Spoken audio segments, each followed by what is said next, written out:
نحن الآن في إطار فعاليات المؤتمر الأول لمبادرة حياتي.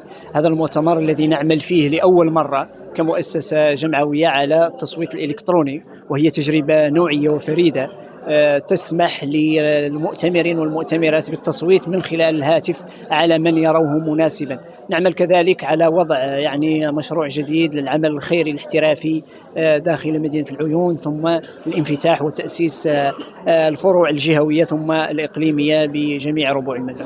من أهم المشاريع التي ستعمل عليها المبادرة هو إنشاء مشاريع خيرية للأسر المستهدفة، لأننا كنا نعمل على توفير القفاف، توفير الأضاحي. سيبقى هذا العمل، ولكن سنعمل كذلك على توفير مشاريع مدرة للدخل المشتركة لهذه الفئات من أجل الرفع من مستواها الاقتصادي وجعلها تعتمد على نفسها في المحطات القادمة. صراحة هذه مبادرة حياتي شفتها في التواصل الاجتماعي وشفتها عن قرب صراحة.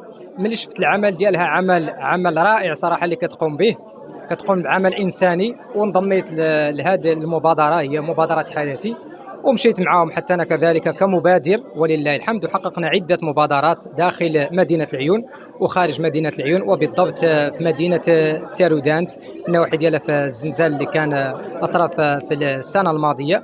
ونتمنى لهم التوفيق إن شاء الله ومسيرة موفقة لمبادرة حياتي.